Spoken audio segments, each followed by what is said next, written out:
August 15th, 1971. Nixon's voice crackles through television sets worldwide. I have directed the Secretary of the Treasury to suspend temporarily the convertibility of the dollar into gold. In that moment, a 7,000-year transformation reached its conclusion. The world didn't just change its currency, it changed the nature of wealth itself. What we call money had become something fundamentally different, not a commodity you possess, but a memory someone else records. To understand this shift, we need to go back to where accounting began.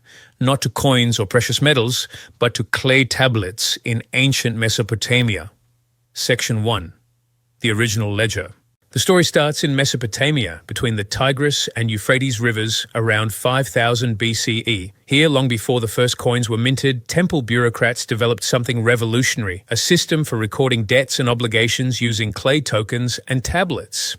These weren't mere receipts, they were the first ledgers, abstract representations of value that existed entirely separate from physical goods. The temple economies of Sumer didn't track trade for its own sake. They managed agricultural surplus, labor obligations, and tax payments. When a farmer borrowed grain to plant for the next season, a scribe pressed marks into wet clay. The tablet recorded the quantity, the interest due, and the repayment date. This wasn't money as we imagine it. It was a unit of account, specifically the shekel, which began not as a coin, but as a weight of barley. We know from thousands of surviving cuneiform tablets that these early accountants had developed sophisticated credit systems. They could convert values of wool, metals, and labor into barley equivalents, creating a consistent pricing mechanism across different commodities. The key insight? Value didn't require a physical token to circulate. A ledger entry could represent a claim on future production, a debt to be settled, or an obligation to provide labor. This system remained limited to temple complexes and palace economies for centuries. It required trust in the institution, the temple or the king, to enforce the ledger's authority, but the principle was established. Wealth could exist as information, not just as substance. The tablets themselves had no intrinsic value.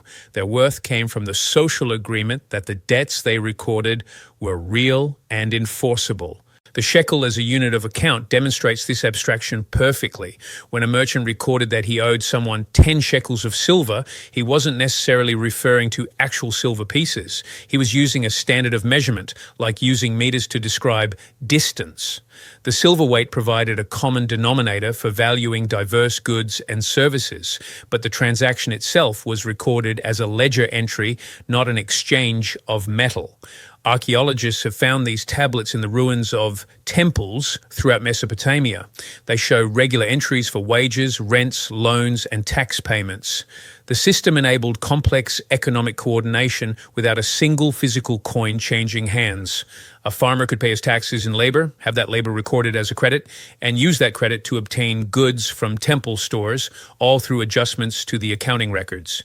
This wasn't primitive barter, it was something more sophisticated, a credit-based economy where the accounting system itself functioned as the economy's operating system. The clay tablets were the hardware, but the real innovation was the software, the conceptual framework that allowed abstract units to represent real economic obligations. The implications took millennia to unfold, but the core principle established in those Mesopotamian temples never changed. A ledger entry can represent value without physical embodiment. What began as scratches in clay to track barley debts would eventually evolve into the digital entries that constitute over 90% of today's money supply. For centuries, this abstract system remained confined to institutional settings. The general population still operated in a world where possession meant ownership. Then, around 600 BCE, everything changed. A kingdom in what is now Turkey discovered a way to scale this accounting principle into a form that could circulate beyond temple walls. They created the first standardized coins. Section 2. The Coin Age. The kingdom was Lydia, located in what is now Western Turkey. Around 600 BCE, they discovered naturally occurring electrum, a gold-silver alloy, in the Pactolus River. Their innovation wasn't the metal itself, but what they did with it. They standardized it. They stamped consistent weights and denominations onto small, portable pieces. For the first time, value could circulate beyond temple walls without requiring a scribe to record every transaction. This created a psychological shift as profound as the technological one. Possession now equaled ownership. If you held the coin, you held the wealth. No ledger entry required, no temple authority needed to enforce the claim. The metal itself constituted the value. This was single entry thinking in its purest form. Your net worth was simply the sum of what you could hold in your hands. The system worked remarkably well for its time. Lydia grew wealthy, and the idea spread rapidly across the ancient world. Greek city-states, Persian empires, and eventually Rome adopted standardized coinage.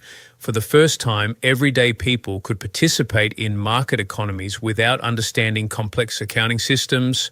A farmer could sell wheat, receive silver coins, and use those same coins to buy tools, all without a single cuneiform tablet or temple scribe. But the limitations emerged quickly. Transporting large sums meant physical risk. A merchant shipping goods from Athens to Alexandria couldn't easily carry enough coins to finance the journey.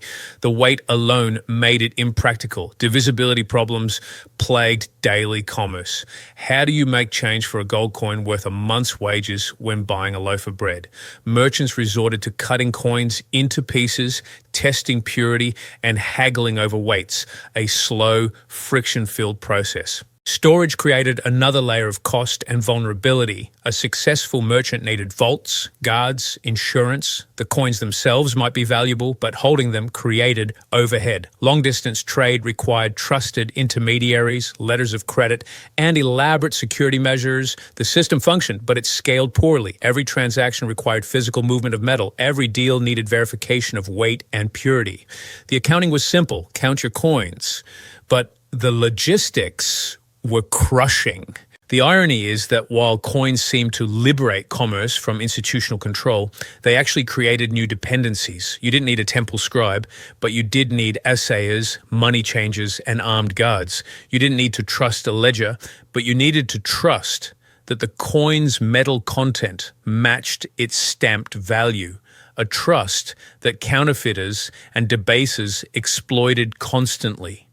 The Roman Empire eventually debased its silver denarius so thoroughly that what began as nearly pure silver became a copper coin with a thin silver wash. The intrinsic value proved surprisingly negotiable. For large-scale merchants, the friction became intolerable. A Venetian trader in 1300 CE couldn't physically transport enough gold to finance a shipment of spices from Alexandria. The risk of shipwreck, piracy, or simple theft made it economically irrational. The system demanded a better way to move value without moving metal. The solution wasn't better coins, it was better accounting. Section 3. The Venetian Algorithm. The merchants of Venice and Genoa faced a problem that coins couldn't solve. By the 14th century, their trade networks stretched from the Black Sea to London. They financed shipments of wool, spices, and silver worth fortunes. But they couldn't physically move that much metal. The risks were too great, the costs were too high. They needed a way to transfer value without transferring weight. The solution emerged in the port cities of northern Italy. In Genoa, the municipal debt office, the Massari, kept accounts that reveal the earliest systematic use of double-entry bookkeeping. The 1340 Massari accounts show something unprecedented. Every entry had a mirror. When the city borrowed gold to finance public works, they recorded it as both an asset, the gold received, and a liability, the debt owed. The books always balanced. This wasn't just better record keeping. It was a conceptual revolution that treated every transaction as a relationship rather than a simple transfer.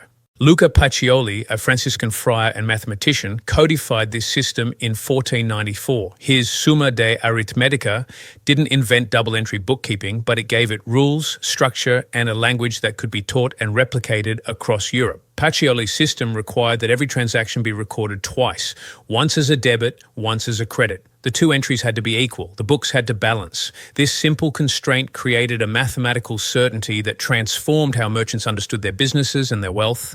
The mechanics were elegant in their symmetry. A Venetian merchant buying wool from England would record a debit to his inventory account and a credit to his cash account. The wool hadn't arrived yet. He'd only received a bill of lading, but the transaction was complete in the books. accounts. When he sold the wool in Venice, he'd credit his revenue and debit his receivables. Each transaction rippled through interconnected accounts: assets, liabilities, equity, revenue, expenses. The system created a self-correcting mechanism. If the books didn't balance, you knew you'd made an error. If they did balance, you had confidence in your numbers and could raise capital on that basis. But the real innovation wasn't mathematical, it was conceptual. Double-entry bookkeeping made capital an abstract category separate from physical goods. In the old system, wealth was what you could touch: coins in a chest, wool in a warehouse, a ship in harbor. In the new system, wealth was a relationship between numbers on a page.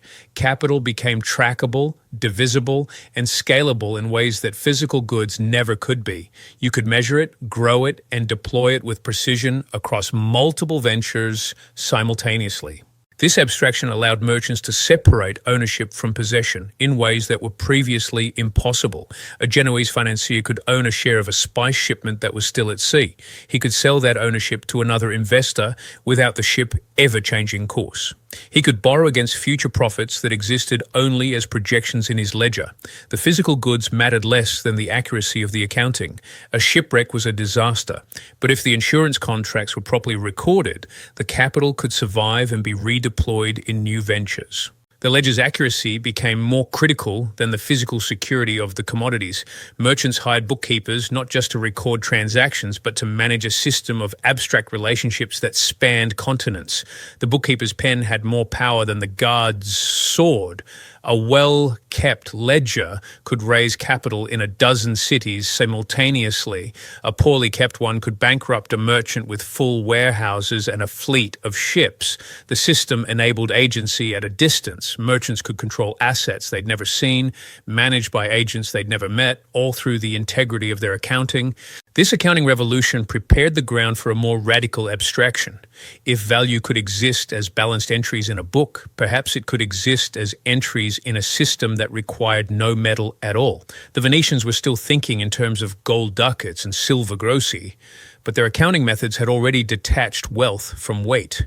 They'd created a system where the memory of a transaction could be more valuable than the transaction itself. The ledger had become more real than the gold it once tracked, and the entire foundation of modern banking now rested upon this principle. Section 4. The paper illusion. While Venetian merchants refined their accounting, another civilization was conducting a more radical experiment. In 11th century China, during the Song dynasty, merchants faced a problem that would sound familiar to any Venetian banker. Copper coins were too heavy for large-scale trade. A merchant transporting thousands of strings of coins risked robbery, and the weight alone made commerce impractical. The solution emerged in Sichuan province, where merchants began depositing their metal currency with trusted shops and receiving paper receipts in return. These receipts, called jiaozi, could be traded, transferred, and used to settle debts. For the first time, value circulated as paper, not metal. The Song government quickly recognized the power of this innovation. By the 12th century, they had monopolized the issuance of these notes, backing them with reserves of copper, silver, and gold. The critical shift had occurred. Trust in the issuer's ledger replaced reliance on the intrinsic value of the medium itself. A piece of paper was worth something not because of its material, but because the Song Treasury's accounting system said it was. When a merchant accepted a jiaozi note, he wasn't trusting the paper, he was trusting the imperial bureaucracy's ability and willingness to honor the recorded debt. This experiment revealed both the promise and the peril of pure ledger money. When the government managed the system responsibly, trade flourished. But when fiscal pressures mounted, wars with the Mongols, internal rebellions, court extravagance, the temptation to print notes beyond their metal backing proved irresistible. By the early 13th century, inflation had eroded the paper's purchasing power. The social memory recorded in those ledgers became corrupted, and the people responded by hoarding copper coins and melting them down. The paper illusion only held as long as the ledger's integrity remained unquestioned. 5 centuries later, halfway around the world, the United States faced its own fiscal crisis. The Civil War demanded financing beyond what taxation or metal reserves could provide. In 1862, the Union issued $450 million in paper notes that were not redeemable for gold or silver. These greenbacks were pure fiat, money by government decree. Like the Song dynasty before them, the US Treasury was asking citizens to trust a ledger entry rather than a commodity. The experiment worked, after a fashion. The Union funded its war effort, though greenbacks traded at a discount to gold throughout the conflict. When the war ended, the government gradually restored convertibility, but the precedent had been set. In emergencies, even the most powerful nations would abandon metal for paper. The next great evolution came not from war, but from economic necessity. By 1944, the world needed a stable monetary system to rebuild after the devastation of 2 world wars. At Bretton Woods, New Hampshire, delegates from 44 nations created a system that seemed to split the difference. The US dollar would be pegged to gold at $35 per ounce, and other currencies would peg to the dollar. In theory, this was a gold standard. In practice, it was something else entirely. International settlements occurred not through gold shipments, but through ledger entries at central banks. When France wanted to exchange its dollar reserves for gold, the transaction was handled with accounting adjustments, not armored trucks. The gold remained in Fort Knox, only the ownership records changed. The system functioned as long as everyone trusted the ledger, but by 1971, the United States had printed more dollars than it had gold to back them. Foreign central banks, sensing the imbalance, began demanding actual gold shipments. Nixon's choice wasn't really a choice at all. On August 15th, he severed the final link between the dollar and gold, completing a transition that had been underway for 7,000 years. The world didn't just lose a gold standard, it lost the very concept that money needed to be a physical commodity at all. Each step along this path moved further from substance toward pure representation, from clay tablets tracking barley debts to coins representing metal value to paper representing coin deposits to digital entries representing paper notes. The trend was consistent. The physical medium became less important than the record of ownership. What began as a convenience, lighter money for easier trade, became a fundamental transformation. Wealth had ceased to be something you could hold and had become something you could only claim. Section 5. The digital mirage. The final abstraction happened so quietly that most people never noticed. Today, over 90% of the money supply exists only as digital ledger entries, strings of ones and zeros on bank servers. When you check your bank balance on your phone, you're not seeing a record of gold bars or even paper bills stored in a vault. You're looking at a liability on the bank's balance sheet, a debt they owe you. The physical reality has vanished completely. This isn't a technical detail, it's a fundamental change in what money is. When you deposit cash at your bank, you're not storing your money there. Legally, you're making an unsecured loan to the bank. The cash becomes their property. In exchange, they record a debt to you, which appears as a deposit on their books. Your account balance represents the bank's obligation, not your ownership of currency. The word deposit itself is a holdover from an earlier era, when people literally deposited coins for safekeeping. Today, it's a legal fiction that masks the true nature of the relationship. Commercial banks create money through the lending process itself, not through deposits. When a bank approves your mortgage, they don't hand you a pile of cash that someone else deposited. They create a new deposit in your account with a keystroke. That deposit is simultaneously an asset for you and a liability for them. The loan you sign is an asset for the bank and a liability for you. Both sides of the transaction are created from nothing but accounting entries. The money supply expands when banks lend and contracts when loans are repaid. The entire system is a self-referential network of promises. This creates the ownership illusion that defines modern finance. You don't possess money. You hold a claim within a vast accounting system. Your wealth is simultaneously someone else's liability. When you buy a house, your mortgage is the bank's asset. When you invest in a bond, that bond is someone's debt. Even the cash in your wallet is a liability of the central bank, which is why it says Federal Reserve Note across the top. A note being, by definition, a promise to pay. Every financial asset is someone else's obligation.